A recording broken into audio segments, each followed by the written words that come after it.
of course, it's going to change because there was an agreement between the two of you, whether or not it just fell into place or whatever. There was some pattern that developed. You each had your roles. Maybe someone went out and made most of the money and brought it in. Maybe someone made most of the money and did everything else also. But the bottom line is that the parent who was less involved took it for granted that when they came home, the child was there. When they woke up, the child was there, and they can't take that for granted anymore. And now they have no choice but to step up. Hi, I'm Rachel Green, Brooklyn-based divorce mediator and collaborative attorney, and this is my podcast, Keep the Kids in Mind. Join me as I chat with other industry professionals about everything from smoothly navigating your way through divorce to prenups, all the while keeping the kids in mind. Hi, I'm Rachel Green, and we have a very special edition this morning of Keep Your Kids in Mind. We're with the group of Brooklyn divorce professionals, and I'll let everyone introduce themselves as we go along. I am a mediator and collaborative lawyer, and I work to help people choose an out-of-court, more private, more personalized, and streamlined process to help them get through divorce. I like to say to my clients that my goal is that you've gone through the worst part of this, and the work that you do with me to make the divorce legal is easier and smoother. I want to ask this group of skilled and knowledgeable experts who are joining us today to tell us what is it that drives them to do this work with divorcing families. What are your hopes for the people you're working with? And what are the kinds of cases that you love working on? And what are some of the cases that you don't love working on? So who would like to go first?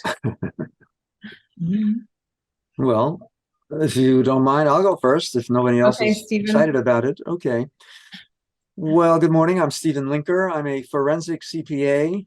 I've been performing in the divorce environment for 40 years. And what I love about it is just forensic accounting is much more exciting than traditional accounting to me. I was a traditional accountant before I started back 40 years ago. And what I love is just discovering and proving the truth. That's basically what I love. And and so that also means I'm helping people. I'm helping the attorneys and the divorcing spouses to really get to the bottom of things and to help them settle the cases. That's typically the goal, to settle the cases. I've performed over 1,100 business appraisals in pursuit of mostly divorce cases, but certainly in trust and estates situations as well. And it's just something that I will be continuing to do for quite a while in the foreseeable future. And Stephen, what kinds of cases have you had that you found particularly satisfying? All right. Most cases are satisfying. And in particular, I've enjoyed the discovery of hidden assets and unreported income. That is clearly a strength of my staff and me. We discover things that people don't want us to discover. And the typical story, which some of you have heard, is when the husband in this particular case and wife invested in 5 acres of property on the side of a mountain in Nicaragua. And he worked in Nicaragua. So they purchased the property for $150,000, just the side of a mountain. For 15 years, he was working in Nicaragua, and unbeknownst to the wife, he was developing a condo community. And so when they were finally getting divorced, he offered her $75,000, which was half of the original investment. And I had discovered through my Columbo routine that it was worth over $2.5 million. And and as it turns out, I was neutral in that case, but because we had to discover the truth, I was just able to get it out in an impartial way. So that was really one of my more enjoyable cases, for sure. Certainly a good example of the war stories that we have. When someone tells me, when a CFO of a $200 million company told me that they don't have a general ledger, which are the books of original entry, I said, well, okay, so we'll work around it. But then one of my junior assistants, one day, 2 days after that, found one page hiding in the bookkeeper's office of the general ledger. And we Oh exposed my. we exposed the entire divorce at that point, and they settled pretty quickly. Yeah. So just a general question to the group is how do you find that these kinds of conflicts, like a situation where a father is hiding significant assets from the mother, how do you think that impacts the children down the road? Mhm. Well, it definitely decreases the opportunities that they have. And I've always worried about that for the children. I mean, I always want everybody to be okay and for there to be no losers. And I definitely don't want the children to lose out on any finances or money or assets that might help them in their future, to prepare them for their future. Yeah. I have found, I'll just say, I don't want to monopolize things, but I have found that when there's money that is not known to everybody, the children could suffer for lack of a college education. I mean, are they going to have to get student loans even though the money is there, albeit hidden someplace? And there are also trust issues with the parents when the kids discover that there's been deception between spouses. Yeah, I guess I think about that, the psychological impact of that, because I think that children always find out the truth of their parents' divorce. I think it becomes like a project that they're working on for decades, and they're piecing together, oh, wait, I remember that phone call I overheard my mother have 7 years ago. And I mean, I had a friend who in her 20s, just by thinking back, realized that her father had had an affair with another teacher in the school when she was in second grade. And she went and, called her mother and said, did dad have an affair with so-and-so? And her mother confirmed it, so she had been like piecing together for decades what really went on between her parents. And I think that when there's that kind of deception, it must really take a long time to work through that. And Barbara, as a mental health professional, what are your thoughts on that? I have a comment on that. I think that, of course, we want to give our children honesty and have them trust. But I think the reality is when there is something like an affair and a couple is breaking up, it's really dangerous to give all that information and blame one parent. Because if I've had situations in mediation where someone says, I'm going to tell the kids that he was just this rotten person and he had an affair and he cheated and he did all this to me. And what that really does is make the kids take sides. And the kids are then angry at the dad who's done this, and then angry at the mom for telling them this, because then they feel in the middle. They don't know who to be able to respond to. The dads try to be nice. The moms try to be nice. They have this information that is sometimes more than they can handle. So I always advocate to be as honest as you can without giving too much information that can't be handled, especially for kids who are younger. And adolescents don't want to hear about affairs either. They don't want to hear parents having affairs.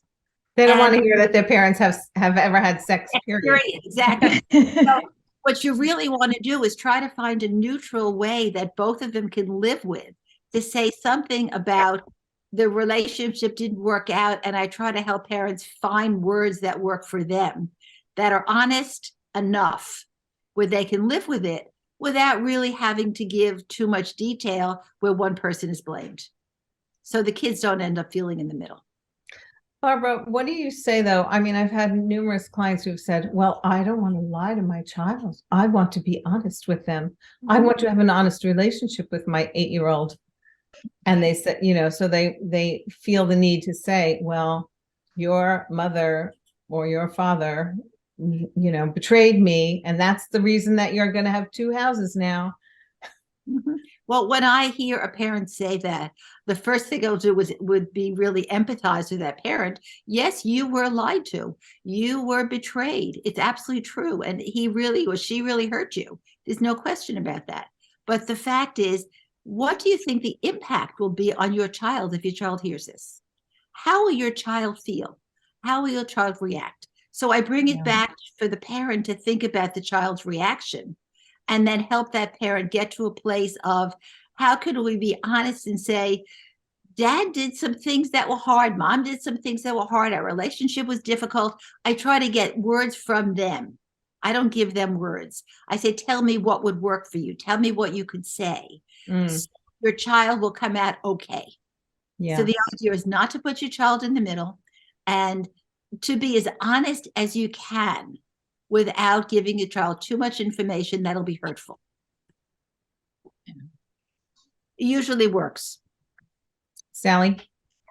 A little bit different tact on the child. The other thing is that a lot of people think that the older children, when their parents are going through divorce, that they are not impacted. Say a child that's in college, that's already left home, or even a child that's got their own home out of college.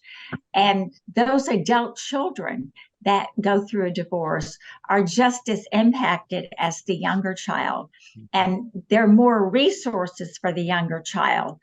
But so we need to think about what resources we can make available as professionals for the older children whose parents are going through a divorce, sometimes the parents going through a gray divorce, and that those children need to have the same resources and care and understanding that the younger child does. Yeah, that's a great point. I mean, I guess on some level, your parents from your family of origin, like you carry it around as part of your identity, who they were and who they are. And so even if you're living independently, you're still impacted by a parents divorcing. Right, because it's like the end of your family that you've had all your life. So regardless of your age. I think the reality is it's hard for kids when parents divorce, no matter what age they are. Doesn't mean that parents shouldn't divorce. And there are healthy ways to divorce, which is why we all do this work, because we try to get people through it in the best way possible. But kids have issues with it. There's no question. But kids can adjust and kids can be okay. Yeah. Andrea? Yeah. My sense is that if you are in any way asking your child to be mad at the other or angry with the other parent, then you are putting your child in the middle. Absolutely.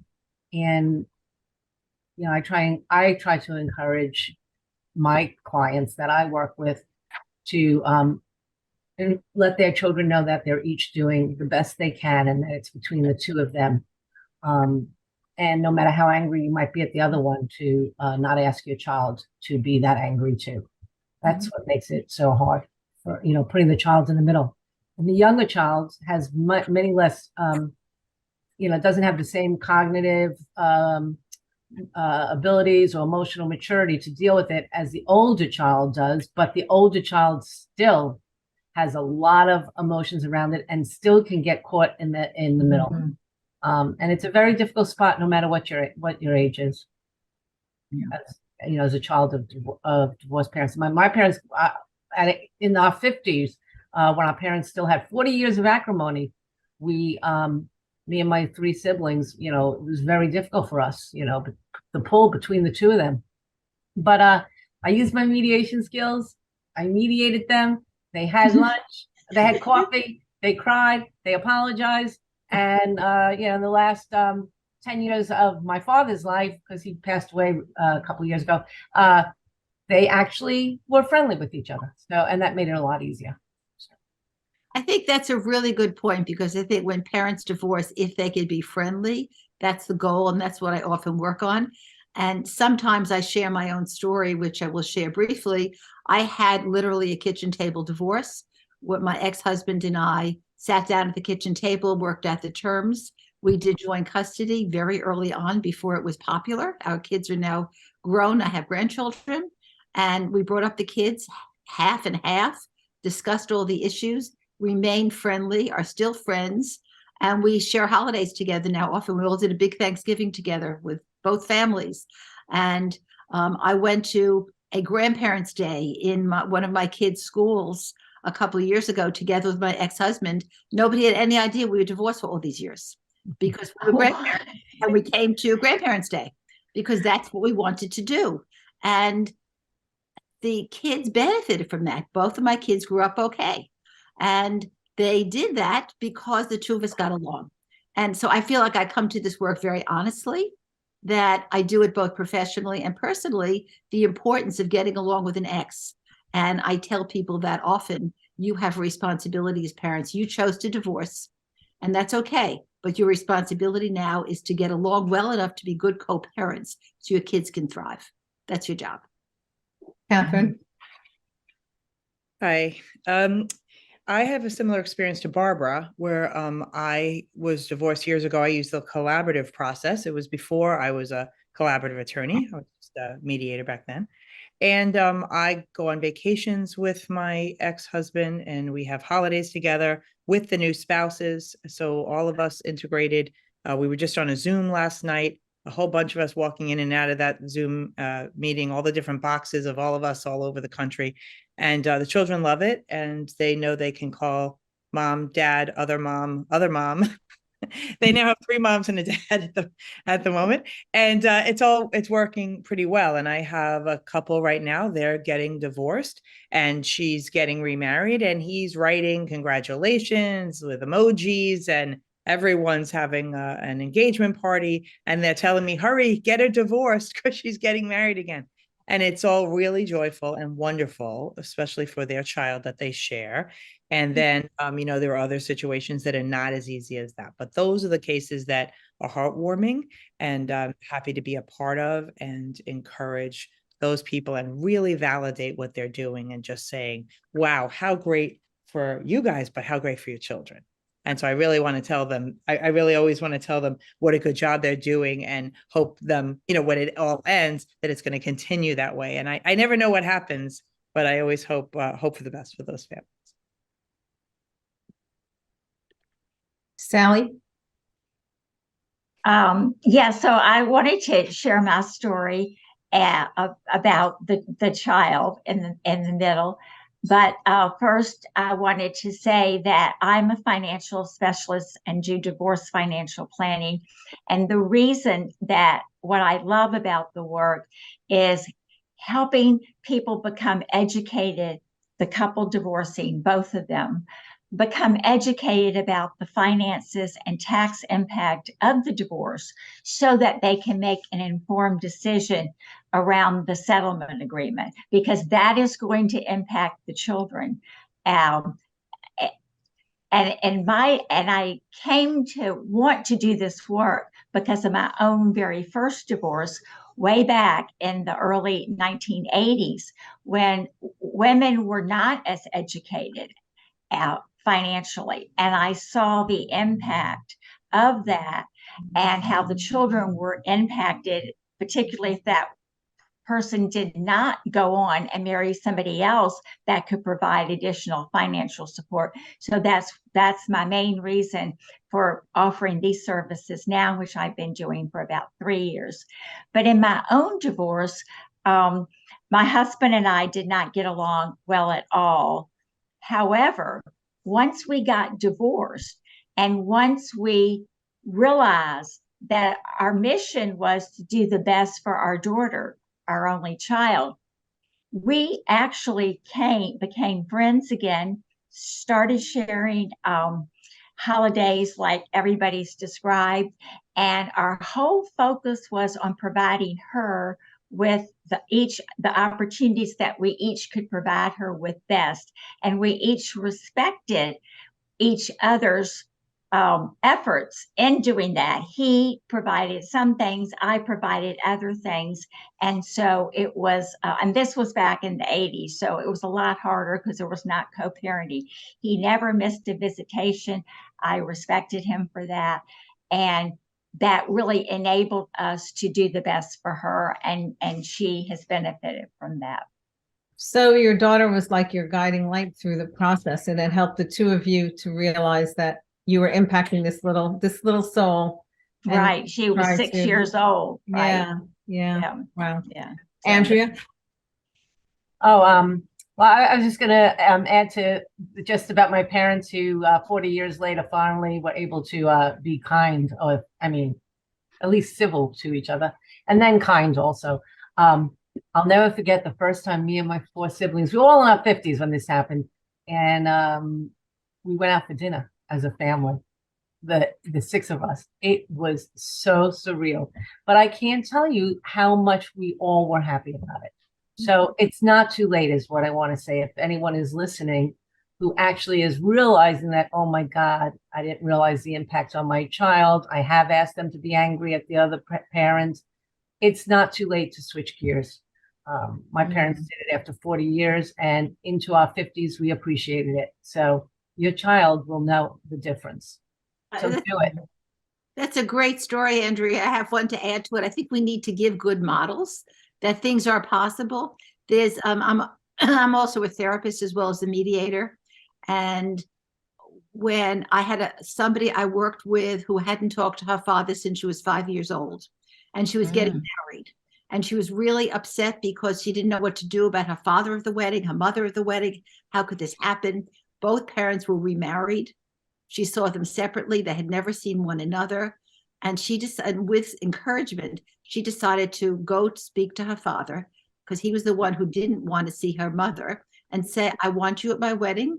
I want you to walk me down the aisle. I want you and mom to get along. And they had a long talk, and it ended up that they spent time together.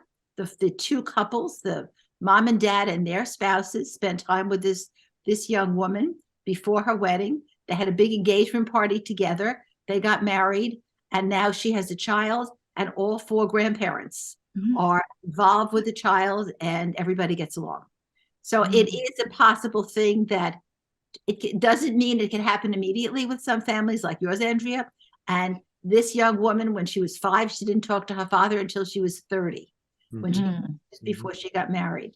But it happened, and now she has a relationship with her whole family. It's kind of amazing that there can be a reconciliation when there's been such a gap for such a long time. You know, it's kind of heartening. It's like the possibility of renewal in all of us, you know, at all ages. It's not where there's life, there's hope. Right. Exactly right. Yeah. Wow. Change is possible. Right. I just may I say something? Yeah. Just like a little slight different change of the conversation is sometimes when parents are getting divorced and they're really angry at each other, and then oftentimes, more often, it's one parent is the parent that's really more involved with the children, and then all of a sudden now they're getting divorced, and now the other parent is really involved.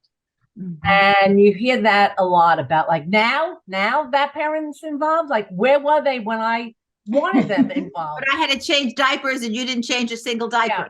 Yeah. Right. So anyway, so I like to remind that particular parent that, of course, it's going to change, because there was an agreement between the two of you, whether or not it just fell into place or whatever. There was some pattern that developed. You each had your roles. Maybe someone went out and made most of the money and brought it in. Maybe someone made most of the money and did everything else also.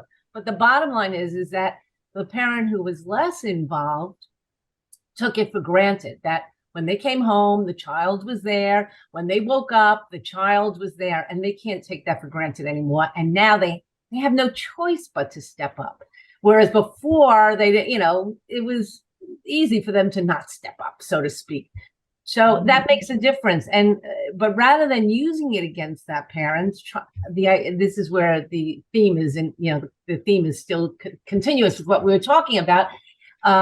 Keeping the child in the middle of your focus, and what would be best for that child is, okay, now that parent steps up, but don't use it against that parent that they didn't step up earlier. It's important to encourage the relationship with both parents. And so it's true, you can be very, very angry, and it makes sense to be angry. I'm not saying it doesn't, but if you're trying to think about what's best for your child, it's to recognize that they have to step up now if they want to have a relationship, and be grateful that they want to.